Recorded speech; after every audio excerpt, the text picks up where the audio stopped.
السلام عليكم البنات، كي دايرين؟ كنتمنى تكونوا بخير وعلى خير. فيديو جديد وموضوع مهم جدا اللي غادي نتحدثوا اليوم على موضوع فيتامين دي والعلاقه تاعو بتاخر الحمل. في هذا الموضوع غادي نشرح لكم ما هو فيتامين دي وما هي علاقة فيتامين دي بتأخر الحمل، وكذلك ما هي المصادر الغذائية اللي كيكون فيها غنية بفيتامين دي، وكذلك أهمية فيتامين دي وأعراض نقص فيتامين دي، وفي الأخير ما هي أسباب نقص هذا الفيتامين. على بركة الله.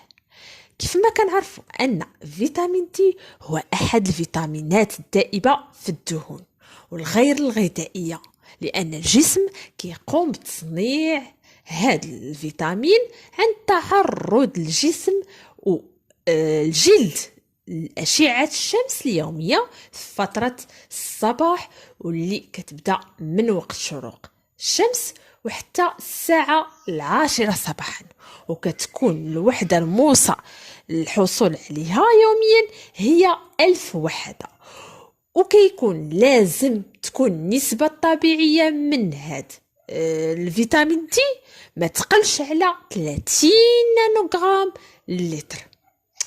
إذن أن فيتامين دي كيأثر على حوالي 1000 جين من جسم الإنسان، وكيحافظ على أداء العديد من أجهزة الجسم اللي أهمها الجهاز العصبي، واللي كيعمل على امتصاص الكالسيوم والفوسفور، وكيخفض كذلك الضغط الدم، وكيبني العظام بشكل قوي، ما كيمنع الإصابة بهشاشة العظام وتكسرها بسرعة. ملي عرفناكم على ما هو فيتامين دي، غادي ننتقلوا لما هي علاقة فيتامين دي بتأخر الحمل. كما كنعرفوا أن نقص فيتامين دي هو الحد المسموح به، أنه النقص ديالو كيتسبب لنا في تأخر الإنجاب والحمل، حيث كيترتبط هاد نقص فيتامين دي بخطر الإصابة بتكيس المبايض، اللي بالدور ديالو كيتسبب عدم انتظام دورة الإباضة عند المرأة، وبالتالي كينتج عنه تأخر الإنجاب والتعرض للإجهاض المتكرر بسبب نقص هذا الفيتامين دي. ولذلك كنصح السيدات اللواتي كيعانيو من هذا النقص تاع الفيتامين دي بالتعرض الدائم لأشعة الشمس الصباحية مدة ما كتقلش على 10 دقائق، وبطبيعة الحال تناول الأطعمة اللي كتحتوي على فيتامينات كصفر البيض ومنتجات الألبان والحليب والمكسرات والأسماك الزيتية كالطون والسردين وغيرها من الأسماك الغنية بهذا الفيتامين دي، وكذلك تناول المكملات الغذائية الغنية بهذا الفيتامين. ملي عرفنا العلاقة تاع تأخر الحمل بهذا نقص فيتامين دي، فين غادي نشوفوا وغنلقاو مصادر الفيتامين دي الغذائية؟ كتواجد هاد المصادر الغذائية اللي فيها فيتامين دي في زيت الكبد السمك، كذلك كنلقاوها في منتجات الألبان كالجبن والزبدة وكذلك الحليب، كذلك كتواجد وغنية في البيض والمكسرات، وكذلك غنية في الأسماك. إذن شنو هي الأهمية تاع فيتامين دي؟ الأهمية تاع فيتامين دي هي إصلاح خلايا وأنسجة الجسم التالفة، كذلك كتساعد على امتصاص الكالسيوم داخل الأمعاء وإعادة امتصاصه داخل الكلية. كذلك من أهمية الفيتامين دي ترسيب عناصر الفوسفات والكالسيوم في العظام، مما كيجعلها كتنمو بشكل طبيعي وسليم. كذلك من بين أهمية الفيتامين دي هي المساهمة في تعديل المزاج وتجديد الأنسجة وتقليل كذلك الضغط الدم، اللي بالدور ديالو كيقلل من خطر الإصابة بأمراض القلب وتصلب الشرايين والسكتة الدماغية. كذلك من أهمية هذا الفيتامين هو المساعدة في عملية حرق الدهون داخل الجسم، وبالتالي ينقاص في الوزن. كذلك من أهمية هذا الفيتامين المحافظة على الصحة العقلية وتقليل فرص الإصابة بالأمراض كالزهايمر والخرف. ومن الأهمية تاع هذا الفيتامين كذلك تنشيط جهاز المناعة وزيادة القدرة ديالو على دفع العدوى اللي كتهاجم الجسم ديالنا. كذلك مقاومة نشاط الخلايا السرطانية. وفي الأخير الأهمية تاعو كترجع لمعالجة أنه الأمراض الروماتيزمية والتهابات الأمعاء الناتجة عن خلل في المناعة الذاتية. إذا ملي عرفنا على الأهمية تاع هذا الفيتامين غادي ننتقلوا لما هي أعراض نقص هذا الفيتامين تي في الجسم المرأة.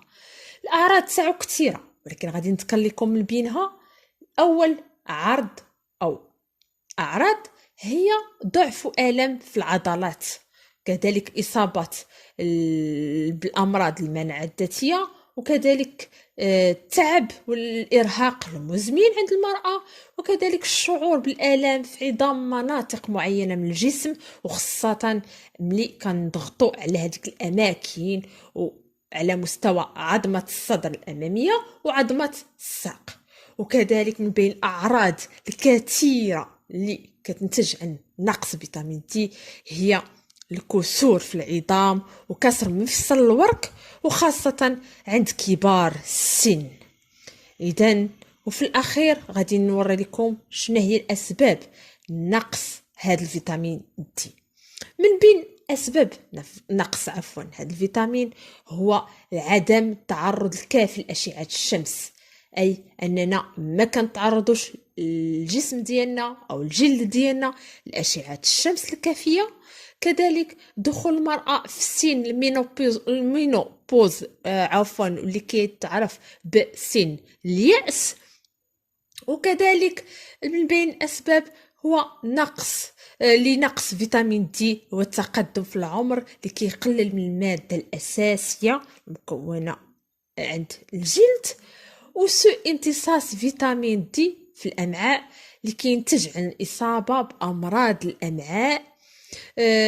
الأمعاء وكذلك سوء التغذية وزيادة في الوزن هي من بين أسباب نقص فيتامين دي. ومن بين أسباب كذلك هذا الفيتامين نقص ديالو هو انخفاض الفيتامين دي في حليب الأم والإصابة بالأمراض الوراثية وأمراض الكبد والكلى. وفي هذا النصيحة لكم أن كل سيدة أو كل امرأة عندها نقص في فيتامين دي تعرض الجسم تاعها خصوصا الجلد الأشعة الشمس ضرورية، خصوصا عند الصباح أنها تطلع للسطح ولا البالكون ولا الجريدة ولا أي بلاصة مهم تكون أنها ما كيشوف يعني مدرقة عليها وكتطلع حوايجها لغاية الرجلين لغاية للركب، وكذلك تطلع الكمام ديال اليدين تتلبس نص كم. مهم غير الوقاية على الرأس دير كاسكيطة ولا طربوش ولا شابو وتعرض لأشعة الشمس صباحية خصوصا فترة ما بين 10 ديال الصباح، هذيك الشمس جيدة للجسم. وكذلك إلا ما متواجداش في الأماكن اللي فيها الشمس كنصحها تلتجئ للطبيب هو اللي غادي يعطي لها بعض التحاليل إلا كانت شكات أنها وعندها هذه الأعراض أنها عندها نقص في هذا فيتامين دي وتحلل ولقت عندها فعلا نقص في هذا الفيتامين هو اللي غادي يصف ليها الطبيب بعض من لي زامبول أو أدوية لزيادة هذا نقص فيتامين دي، لأن جد مهم بالنسبة لتأخر الحمل وجد مهم للنساء اللي كيحملوا وكيتصابوا بإجهاض كيكون عندهم إجهاض متكرر لازمهم وكذلك التغذية السليمة والغنية بهذا الفيتامين دي، لأن كيف ما كنعرفوا فيتامين دي كيتواجد بزاف في الأسماك وبعض الأغذية كالسمك قلناها، بعض المكسرات كذلك البيض والأجبان وكذلك الحليب. أنني كنصح التغذية قبل كل شيء، التغذية السليمة. وفي حالة أن ما تعوضش هذاك النقص عند السيدة، نقص كتير ليها بسبب أنها شكت إلى قصد مثلا العظام ديالها وكتلقى أنهم فيها آلام، تلتجئ للطبيب. وبهذا أخواتي كنختم هذا الموضوع، وكنتمنى أنني فتكم فيه وعطيت لكم بعض النقاط الأساسية في هذا نقص فيتامين دي والسبب تاعو والأعراض ديالو، كذلك بعض الأغذية اللي مفيدة ليه. إلى اللقاء في فيديو آخر ومعلومات جديدة معكم الممرضة المتعددة الاختصاصات على قناة وصفات قمر بكر. إلى اللقاء.